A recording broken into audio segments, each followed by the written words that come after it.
ജോസ്, ഇപ്പോൾ പൊതുവേ പാകിസ്ഥാനുമായിട്ടാണ് നമ്മൾ പൊതുവേ ഈ ടെൻഷൻ ഉണ്ടാകുമ്പോൾ ക്രിക്കറ്റുമായി ബന്ധപ്പെട്ട പ്രശ്നങ്ങൾ ഉണ്ടാകുന്നത്. അതെ, പാകിസ്ഥാനുമായിട്ട് പലപ്പോഴും നമ്മൾ ക്രിക്കറ്റ് കളിക്കാറില്ല. അല്ലെങ്കിൽ 2008 ആ ഒരു മുംബൈ ആക്രമണത്തിന് ശേഷം, അതിനുശേഷം നമ്മൾ പാകിസ്ഥാനിൽ കളിക്കില്ല, അങ്ങനെയൊക്കെയുള്ള കാര്യങ്ങളുണ്ടായിട്ടുണ്ട്. അതുമാത്രമല്ല IPL പാകിസ്ഥാൻ പ്ലെയേഴ്സ് വരുന്നില്ല. അപ്പോൾ അങ്ങനെയുണ്ട്.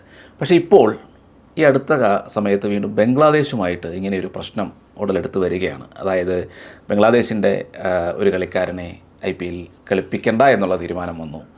അതിനൊപ്പം തന്നെ ബംഗ്ലാദേശ് ഇന്ത്യയിൽ കളിക്കില്ല എന്നൊരു തീരുമാനം ബംഗ്ലാദേശിൻ്റെ ഭാഗത്തുനിന്നുണ്ടാകുന്നു. ബംഗ്ലാദേശ് അതിനുശേഷം ICC ആയിട്ട് ഇത് സംബന്ധിച്ച് അതിൽ ICCക്ക് അപേക്ഷ കൊടുക്കുന്നു. ICC അത് നിരസിക്കുന്നു. ഇപ്പോൾ ഈ അടുത്ത സമയത്ത് ഇന്ന് പുതുതായിട്ടൊരു പ്രസ്താവന വന്നിരിക്കുകയാണ്. അത് BCB, ഈ ബംഗ്ലാദേശ് ക്രിക്കറ്റ് ബോർഡിന്റെ മുൻ സെക്രട്ടറി അങ്ങനെ ഒരാൾ, സയ്യിദ് അഷ്റഫുൽ ഹക്ക് എന്ന് പറഞ്ഞ അയാളൊരു പ്രസ്താവന നടത്തിയിട്ടുണ്ട്. ഈ ബാറ്റ് പിടിച്ചിട്ട് പോലും ഇല്ലാത്ത ജയ്ഷ അയാളാണ് ICC ഭരിക്കുന്നത് എന്നുള്ള രീതിയിലുള്ള ഇത് വന്നു. ഇപ്പോൾ പൊതുവായി പറയുമ്പോൾ ബംഗ്ലാദേശിൽ നിന്നുള്ള ഇന്ത്യ വിരുദ്ധ പ്രസ്താവനകൾ കൂടുകയാണ്.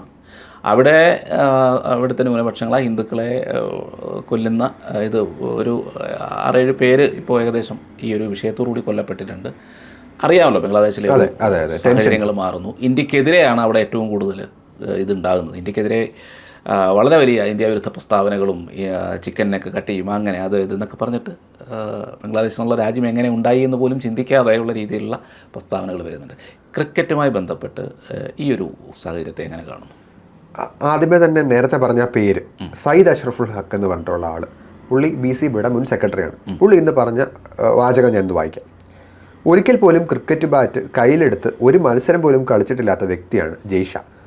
അങ്ങനെയുള്ളവർ ക്രിക്കറ്റ് ഭരിക്കുന്നത് അംഗീകരിക്കാനാവുന്നില്ല. ഇതാണ് അദ്ദേഹം പറഞ്ഞത്. നമ്മൾ ഇതിനു മുമ്പ് BCC ആണെങ്കിലും ICC ഒക്കെ ആണെങ്കിലും നമ്മളത് ഭരിച്ചിട്ടുള്ളവരുടെ ചരിത്രം എടുത്ത് നോക്കിയാൽ BCCയുടെ തലപ്പത്ത് മുമ്പ് ശരത് പവാർ ഇരുന്നിട്ടുണ്ട്, ജഗൻമോഹൻ ഡാൽമിയ ഇരുന്നിട്ടുണ്ട്. ഇവരൊന്നും ഒരു മത്സരം പോലും കളിച്ചിട്ടില്ലാത്ത ആളുകളാണ്. ഇവരുടെയൊക്കെ കാലത്ത് BCCI വലിയ രീതിയിൽ ഉള്ള മുന്നേറ്റങ്ങൾ ക്രിക്കറ്റ് ഭരണത്തിൻ്റെ കാര്യത്തിലാണെങ്കിലും ഇന്ത്യൻ ക്രിക്കറ്റ് ഇവരുടെയൊക്കെ ഭരണകാലത്താണെങ്കിലും ഒരുപാട് നേട്ടങ്ങൾ കൈവരിച്ചിട്ടുണ്ട്.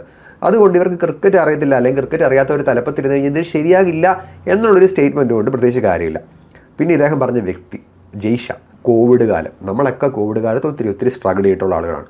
കോവിഡ് കാലത്ത് ആഭ്യന്തര ക്രിക്കറ്റ് കളിക്കുന്ന താരങ്ങളാണെങ്കിലും ഇന്ത്യൻ ക്രിക്കറ്റിൽ വനിതാ താരങ്ങളാണെങ്കിലും പുരുഷ താരങ്ങളാണെങ്കിലും ഈവൻ റിട്ടയർ ചെയ്ത താരങ്ങൾ പോലും കോവിഡ് കാലത്ത് സ്ട്രഗിൾ ചെയ്യുന്നത് കുറവായിരുന്നു. സ്ട്രഗിൾ ചെയ്തിട്ടില്ല എന്നല്ല, എല്ലാവരും സ്ട്രഗിൾ ചെയ്തുകൊണ്ട് പക്ഷേ അവരും വലിയ രീതിയിലുള്ള ബുദ്ധിമുട്ടുകൾ ഉണ്ടായില്ല. ജയ്ഷ ആ സമയത്തും ഇവർക്ക് കൃത്യമായിട്ടുള്ള വരുമാനം വരുന്നുണ്ടെന്ന് ഉറപ്പാക്കി.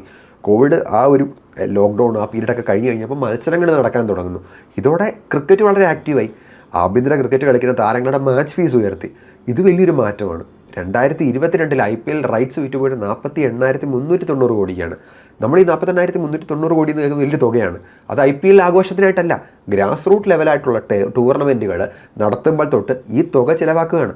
ഇന്ന് നമ്മൾ ICCയുടെ ടൂർണമെൻറ്റ്, ICC പല ടൂർണമെൻറ്റുകളും അണ്ടർ 15, അണ്ടർ 17 ഒക്കെ നടക്കുമ്പോൾ കാണാം നമ്മുടെ രാജ്യം വളരെ മികച്ച രീതിയിലുള്ള പ്രകടനം കാഴ്ചവെക്കുന്നുണ്ടെങ്കിൽ അത് ഗ്രാസ് റൂട്ട് ലെവലിൽ തൊട്ടുള്ള മികച്ച രീതിയിലുള്ള ട്രെയിനിങ്ങിൻ്റെയാണ്. പിന്നെ ഈ ട്രെയിനിങ് എന്ന് പറയുമ്പോൾ ബേസിക് ആയിട്ടുള്ള ട്രെയിനിങ്, ഒരു താരത്തിനൊരു പരിക്ക് പറ്റുന്നു, അല്ലെങ്കിൽ ഒരു താരത്തിനൊരു കുറച്ച് നാളൊന്നും മാറി നിന്നിട്ട് അയാൾ തിരിച്ച് കളിക്കളത്തിലേക്ക് വരേണ്ട ഒരു സാഹചര്യം ഉണ്ടാകുന്നു. നാഷണൽ ക്രിക്കറ്റ് അക്കാഡമി ജയ്ഷയുടെ സംഭാവനയാണ്. നാഷണൽ ക്രിക്കറ്റ് അക്കാഡമി ജയ്ഷയുടെ പീരീഡിൽ ഒത്തിരി വളർന്നു. അത് ക്രിക്കറ്റിൽ മാത്രമല്ല, ഈവൻ നമ്മുടെ നീരജ് ചോപ്ര പോലത്തെയുള്ള അത്ലറ്റ്സ് പരിക്കിന് ശേഷം അദ്ദേഹം ട്രെയിനിങ് നടത്തിയത് ഇതേ നാഷണൽ ക്രിക്കറ്റ് അക്കാഡമിയാണ്. അതുകൊണ്ട് ബാറ്റും ബോളും പിടിക്കാൻ അറിയാത്ത ഒരാൾ തലപ്പത്ത് വന്നതിന് ശേഷം എന്ത് മാറ്റമാണ് ഉണ്ടായതെന്ന് ചോദിച്ചാൽ ഇതൊക്കെ തന്നെയാണ് മാറ്റം. ഇതിൽ കൂടുതൽ എങ്ങനെയാണ് ഒരു മാറ്റം ഉണ്ടാകുക?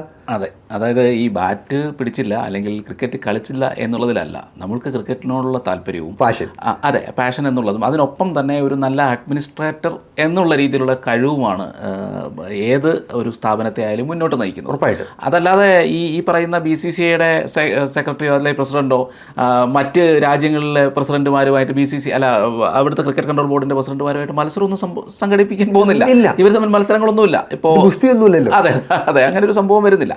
ജയ്ഷയുടെ ഉത്തരവാദിത്വം എന്ന് വെച്ചാൽ അദ്ദേഹത്തെ ഏൽപ്പിച്ച സ്ഥാപനം അല്ലെങ്കിൽ ആ ഒരു സംവിധാനത്തെ നല്ല രീതിയിൽ ഭരിക്കുക എന്നുള്ളതും അതിന് വേണ്ട സാഹചര്യങ്ങൾ ഉണ്ടാക്കി കൊടുക്കുക എന്നുള്ളതുമാണ്. അതെ, അത് ചെയ്തോ എന്ന് മാത്രമാണ് ഒരു അഡ്മിനിസ്ട്രേറ്ററെ സംബന്ധിച്ച് നോക്കേണ്ടത്. അങ്ങനെ നോക്കുമ്പോൾ വളരെ വിപ്ലവകരമായ മാറ്റങ്ങൾ ജോസ് പറഞ്ഞതനുസരിച്ച് വളരെ വിപ്ലവകരമായ, പ്രത്യേകിച്ചും ഇക്വാളിറ്റി എന്ന് പറയുന്ന രീതിയിൽ അതല്ലെങ്കിൽ ആ ഒരു പിന്നെ വനിതകൾക്കും പുരുഷന്മാർക്കും ഒരേ മാച്ച് ഫീസ് കൊടുക്കുക, അതിനൊപ്പം തന്നെ പുരുഷന്മാർക്ക് കിട്ടുന്നത് പോലെയുള്ള സാഹചര്യങ്ങൾ വനിതകൾക്ക് ഒരുക്കി കൊടുക്കുക. അപ്പോൾ വലിയ വലിയ ബ്രാൻഡ് വാല്യൂസ് ഉയർന്നു വരിക. അതുപോലെ താഴെത്തട്ടിൽ നിന്ന് കേരളത്തിൽ നിന്ന് തന്നെ 3-4 കളിക്കാർ അന്താരാഷ്ട്ര തലത്തിലേക്ക് മത്സരിക്കാൻ എത്തി.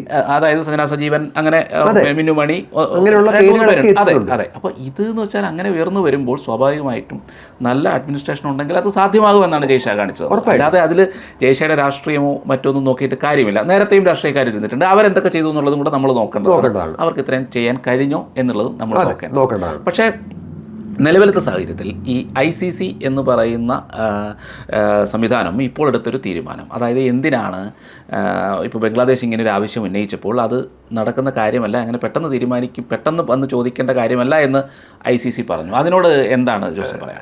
ഇപ്പം നേരത്തെ നമ്മൾ ചോദിച്ചതുപോലെ ICC എന്തുകൊണ്ടാണ് ഇന്ത്യയിൽ തന്നെ ഇത്തവണത്തെ ടൂർണമെൻറ്റ് മുഴുവനായിട്ട് നടക്കും ബംഗ്ലാദേശിൻ്റെ ആവശ്യം അംഗീകരിക്കുന്നില്ല എന്നുള്ള ചോദ്യം. എനിക്ക് തോന്നുന്നൊരു കാര്യം, പെട്ടെന്നൊരു സുപ്രഭാതത്തിൽ ഒരു ഷെഡ്യൂൾ മാറ്റി ബംഗ്ലാദേശിൻ്റെ എല്ലാ മത്സരങ്ങളും ഇപ്പോൾ അവർ ആവശ്യപ്പെടുന്ന പോലെ ശ്രീലങ്കയിലേക്ക് മാറ്റിവെക്കാൻ പറ്റില്ല. ഇതൊരു വലിയ ടൂർണമെൻറ്റാണ്. നമ്മൾ മനസ്സിലാക്കേണ്ട ഒരു കാര്യം, ഇപ്പോൾ ഒരു ടെൻഷൻ ഉണ്ടായതുകൊണ്ട് മാത്രമാണ് ബംഗ്ലാദേശിൻ്റെ ഭാഗത്തുനിന്ന് ഇത്തരത്തിലുള്ളൊരു ആവശ്യം വന്നത്. മുമ്പ് നമ്മൾ പാകിസ്ഥാനിൽ പോയിട്ട് ഏഷ്യ കപ്പ് കളിക്കില്ല എന്നുള്ളൊരു നിലപാട് ഇന്ത്യ എടുക്കുകയാണ്. പാകിസ്ഥാനിലൊരു ഏഷ്യ കപ്പ് ടൂർണമെൻറ്റ് നടക്കുകയാണ് എന്നുള്ളത് കുറേ നാളുകൾക്ക് മുമ്പേ അനൗൺസ് ചെയ്ത കാര്യമാണ്. ഇന്ത്യ എന്തുകൊണ്ടാണ് ഞങ്ങൾ ആ രാജ്യത്തിൽ കളിക്കില്ല എന്നുള്ള നിലപാട് വളരെ നാൾ മുമ്പേ എടുത്തു. അപ്പോൾ ഒരുങ്ങാനും അല്ലെങ്കിൽ ഒരു സ്റ്റേഡിയം ക്രമീകരിക്കാനും ഇതിനൊക്കെ സമയങ്ങളുണ്ടായിരുന്നു. അതുകൊണ്ട് തന്നെ ഇത്തരത്തിലുള്ള ഒരു വലിയ ടൂർണമെൻറ്റ് നടക്കുമ്പോൾ ബംഗ്ലാദേശിൻ്റെ കംപ്ലീറ്റ് മത്സരങ്ങൾ ശ്രീലങ്കയിലേക്ക് മാറ്റുമ്പോൾ അതിൻ്റെതായ രീതിയിലുള്ള തടസ്സങ്ങളുണ്ട്. അതുകൊണ്ട് തന്നെയാണ്, അല്ലാതെ ICCയെ സംബന്ധിച്ച് ഇന്ത്യയെ ഫേവർ ചെയ്യാൻ വേണ്ടിയിട്ട് എടുത്തൊരു നിലപാടേ അല്ല അത്. ICCയെ സംബന്ധിച്ച് ഒരൊറ്റ നിലപാട് മാത്രമേ ഉള്ളൂ, കൃത്യമായിട്ടുള്ള രീതിയിൽ നല്ല രീതിയിൽ ടൂർണമെൻറ്റ് നടത്തിക്കൊണ്ട് പോവുക. അതിനായിട്ട് എന്തൊക്കെ ചെയ്യാൻ പറ്റുമോ അതൊക്കെ അവർ ചെയ്യും.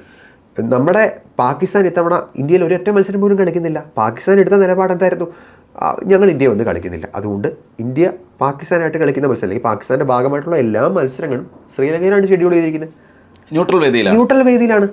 അപ്പം ICC ആരെ ഫേവർ ചെയ്യുന്നുണ്ടല്ലോ, നേരത്തെ അവരെ അറിയിച്ചു, അവരതനുസരിച്ചുള്ള ക്രമീകരണം നടത്തി. ഇപ്പോൾ ടെൻഷൻ വന്നപ്പോൾ മാത്രമാണ് ഇന്ത്യ ഒരു സേഫ് രാജ്യമല്ല എന്നുള്ള രീതിയിലേക്ക് ബംഗ്ലാദേശ് അവരുടെ ഒരു നിലപാട് മാറ്റിയത്. അതെ, അപ്പോൾ അതുകൊണ്ടാണ് അങ്ങനെ ഒരു സാഹചര്യത്തിൽ ഒരിക്കലും ICCക്ക് ബംഗ്ലാദേശിന് അനുകൂലമായ തീരുമാനം എടുക്കാൻ കഴിയില്ല.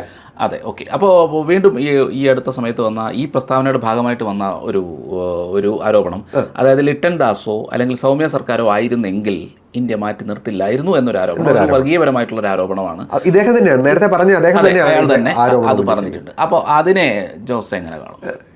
നമ്മൾ സൗമ്യ സർക്കാരിൻ്റെയും ലിട്ടൻ ദാസിൻ്റെയും കാര്യം പറഞ്ഞു. ഇവർ ഹിന്ദുക്കളായതുകൊണ്ട് ഇവരുണ്ടായിരുന്നുണ്ടെങ്കിൽ ഇങ്ങനെ ഒരു പരിപാടി നടക്കുമോ എന്നാണ് അദ്ദേഹം നേരത്തെ ചോദിച്ചത്. അവരായിരുന്നെങ്കിൽ പോലും ഇങ്ങനത്തെ ഒരു സംഭവം ഉണ്ടായിട്ടുണ്ടെങ്കിൽ അത് നടക്കും എന്നുള്ളത് തന്നെയാണ് എൻ്റെ ഉത്തരം, മറ്റൊന്നും കൊണ്ടല്ല. നമ്മൾ കുറച്ചധികം നാളുകളായിട്ട് ഈ ബംഗ്ലാദേശ് ഇന്ത്യ നിലനിൽക്കുന്ന ഒരു ടെൻഷൻസ് നോക്കിക്കഴിഞ്ഞാൽ, ഷെയ്ഖ് ഹസീന ബംഗ്ലാദേശിൽ നിന്ന് ഇറങ്ങിക്കഴിഞ്ഞതിന് ശേഷം ബംഗ്ലാദേശിൻ്റെ പല പ്രസ്താവനകളും ഇന്ത്യക്ക് പ്രതികൂലമായിട്ടുള്ള പ്രസ്താവനകളാണ്. അവരുടെ രാഷ്ട്രീയ നിലപാടുകളാണെങ്കിലും ഓപ്പറേഷൻ സിന്ദൂർ നടക്കുന്ന സമയത്ത് അവർ പാകിസ്ഥാൻ അനുകൂലമായിട്ടുള്ള പ്രസ്താവനയാണ് എടുത്തത്. അവരുടെ നമ്മൾ ഈ ട്വിറ്റർ എന്നൊക്കെ പറഞ്ഞിട്ടുള്ള ഇത് നോക്കിക്കഴിഞ്ഞ് കഴിഞ്ഞാൽ പാകിസ്ഥാൻ അനുകൂലമാണ്. പാകിസ്ഥാനിൽ ഇന്ത്യ പോയി ഓപ്പറേഷൻ സിന്ദൂർ നടത്തിയത് പോക്രിത്തരമാണെന്നാണ് ഭൂരിപക്ഷം ആളുകളുടെയും ബംഗ്ലാദേശിൽ നിന്നുള്ള ആളുകളുടെ അഭിപ്രായം. രാഷ്ട്രീയ നേതാക്കൾ പോലും അത്തരത്തിലുള്ള അഭിപ്രായങ്ങളോടാണ് വന്നത്. സ്വാഭാവികമായിട്ടും കുറേയധികം നാളുകളായിട്ട് ഇന്ത്യ വിരുദ്ധ പ്രസ്താവന വളരെയധികം കൂടുതലായിട്ട് നടത്തുന്ന ഒരു രാജ്യമാണ് ബംഗ്ലാദേശ്. ബംഗ്ലാദേശിന്റെ ഭരണകൂടം സ്വാഭാവികമായിട്ടും അത്തരത്തിലുള്ള ഒരു ഭരണകൂടത്തിന്റെ ഭാഗത്തിൽ നിന്ന് ഇത്തരത്തിലുള്ള ഒരു എന്താ പറയുക, ഒരു മോശമായിട്ടുള്ള ഒരു സമീപനങ്ങൾ ഉണ്ടാകുമ്പോൾ നമ്മളെ സംബന്ധിച്ച് നമുക്ക് ഇത്തരത്തിലുള്ള നിലപാട് എടുക്കാതിരിക്കാൻ പറ്റില്ല. അത് ലിറ്റൻ ദാസ് ആണെങ്കിലും സൗമ്യ സർക്കാരാണെങ്കിലും അത് മുസ്തഫീസുർ റഹ്മാൻ ആണെങ്കിലും ഏതൊരു പ്ലെയർ ആണെങ്കിലും ഇന്ത്യ ഇത്തരത്തിലുള്ള ഒരു നിലപാട് എടുക്കൂ എന്നുള്ളതാണ് എൻ്റെ ഒരു അഭിപ്രായം. അതെ, അപ്പോൾ നിലവിൽ ഇപ്പോൾ പാകിസ്ഥാനുമായിട്ട് ബന്ധപ്പെട്ട് നമുക്ക് നിരവധി പ്രശ്നങ്ങളുണ്ടായിരുന്നു. അപ്പോൾ പാകിസ്ഥാൻ നമ്മൾ കളിക്കുന്ന സമയത്ത് സ്വാഭാവികം നേരത്തെ പറഞ്ഞ പോലെ ന്യൂട്രൽ വേദികൾ ഉപയോഗപ്പെടുത്തി അങ്ങനെയാണ് പോകുന്നത്. ബംഗ്ലാദേശുമായി ബന്ധപ്പെട്ട് ആ രീതിയിൽ മുന്നോട്ട് പോവുകയാണെങ്കിൽ നാളെ ബംഗ്ലാദേശിന് ആവശ്യം വന്നാൽ നേരത്തെ തന്നെ കാര്യങ്ങൾ പറയുക, ന്യൂട്രൽ വേദി വേണം. ഇനി അടുത്ത ഏഷ്യൻ ഏത് നടക്കും, ഏഷ്യ കപ്പ് നടക്കുവാണ്. അപ്പോൾ ഉടനെ അവർ പറയുക ഞങ്ങൾക്ക് ഇന്ത്യയിൽ ഇനി ഒരു മത്സരം കളിക്കാൻ പറ്റില്ല. അവർ നേരത്തെ നിലപാട് അറിയിക്കുക. ചിലപ്പോൾ ഒരു ന്യൂട്രൽ വേദിയായിട്ടോ ഇനി അബുദാബിയിലോട്ടോ അത് ശ്രീലങ്കയിലോട്ടോ ഒക്കെ മാറ്റിയേക്കാം. അതെ അതെ അതെ, അങ്ങനെ ഒരു സാഹചര്യം അതല്ല, അല്ലാതെ ഇന്ത്യക്ക് മാത്രം ഫേവർ ചെയ്യുന്നു എന്നുള്ളത് ഇന്ത്യക്ക് മാത്രം ഫേവർ ചെയ്യുന്നുള്ളത് തെറ്റായിട്ടുള്ളൊരു ആരോപണം തന്നെയാണ്. അപ്പോൾ എന്തായാലും ക്രിക്കറ്റിനെ സംബന്ധിച്ച് നമ്മൾ എന്തൊക്കെ പറഞ്ഞാലും ക്രിക്കറ്റ് പൊതുവെ സ്പോർട്സാണ് എന്നുള്ളത് കൊണ്ട് മാത്രം അതിൽ രാഷ്ട്രീയം കലരാൻ പാടില്ല എന്നുള്ളത് കൊണ്ട് നമുക്ക് എല്ലാ കാലവും അങ്ങനെ ചിന്തിക്കാൻ കഴിയില്ല. ഇപ്പോൾ രാഷ്ട്രവിരുദ്ധമായ പ്രസ്താവനകൾ നടന്നുകൊണ്ടിരിക്കുമ്പോൾ, ഇന്ത്യക്കെതിരെയുള്ള കാര്യങ്ങൾ നടക്കുമ്പോൾ നമുക്ക് അവിടെ ക്രിക്കറ്റും അല്ലെങ്കിൽ ഫുട്ബോൾ എന്നുള്ളതല്ല, ഇന്ത്യ എന്നുള്ള സംവിധാനം, രാഷ്ട്രം എന്നുള്ള നിലയിൽ മാത്രമേ, അത് സ്പോർട്സ് ആയിക്കോട്ടെ കലയായിക്കോട്ടെ, അങ്ങനെ മാത്രമേ കാണാൻ കഴിയുകയുള്ളൂ എന്നതാണ് നമുക്കിതിൽ നിന്ന് മനസ്സിലാക്കുന്നത്. അതിൽ മറ്റുള്ളവർക്ക് എന്തൊക്കെ പ്രശ്നം ഉണ്ടാക്കുകയോ പ്രസ്താവന നടത്തുകയോ ചെയ്തിട്ട് കാര്യമൊന്നുമില്ല. ഇന്ത്യക്ക് ഇന്ത്യയുടേതായ നിലപാടുണ്ട്. ഇന്ത്യയെ സംബന്ധിച്ച് നമ്മുടെ രാഷ്ട്രത്തിനെതിരെ നിൽക്കുന്ന ഏത് നിലപാടിനെയും ശക്തമായി പ്രതിരോധിക്കുക എന്നുള്ളതും അതിനെ കൃത്യമായിട്ട് അതിന് മറുപടി കൊടുക്കുക എന്നുള്ളതും അതിനനുസരിച്ച് നിലപാടുകൾ രൂപപ്പെടുത്തി മുന്നോട്ട് പോകുക എന്നുള്ളതും ഇന്ത്യയുടെ അവകാശം. അത് തന്നെയാണ് നമ്മുടെ രാജ്യത്തെ ജനങ്ങൾ ആഗ്രഹിക്കുന്നതും. അപ്പോൾ അത് ഇന്ത്യയുടെ അവകാശമാണ്. അത് ഇന്ത്യ അങ്ങനെ തന്നെ മുന്നോട്ട് പോകുള്ളൂ എന്നുള്ളതിൽ യാതൊരുവിധ സംശയവും. ക്രിക്കറ്റ് ആയാലും എന്തായാലും. മുംബൈ ആക്രമണത്തിന് ശേഷം പാകിസ്ഥാൻ അവരുടെ ആക്രമികളെ അനുകൂലിക്കുന്ന രീതിയിലുള്ള പ്രസ്താവനകൾ എടുത്തു. ഇത്തരത്തിലുള്ള ആക്രമണം നടത്തുന്ന രാജ്യക്കാർ, അത് മാത്രമല്ല ക്രിക്കറ്റ് താരങ്ങൾ അതിന് അനുകൂലമായിരുന്നു. അപ്പം അങ്ങനെയുള്ള രാജ്യത്തുള്ള ആളുകൾ ഞങ്ങളുടെ രാജ്യത്തോട്ട് വരണ്ട. ഇന്ത്യ അന്നും ഇതേ നിലപാട് തന്നെയാണ് സ്വീകരിച്ചത്. അതെ, തീർച്ചയായിട്ടും. അപ്പോൾ അങ്ങനെ തന്നെ കാര്യങ്ങൾ പോകട്ടെ എന്ന് മാത്രമേ. ഇപ്പം ഈ രാഷ്ട്രമാണ് പ്രധാനം. കല, സാഹിത്യം, സംസ്കാരം, സ്പോർട്സ് അതൊക്കെ ശരിയാണ്. പക്ഷേ പ്രധാനമായിട്ടും രാഷ്ട്രം തന്നെയാണ്. അതിനകത്ത് യാതൊരു സംശയമില്ല.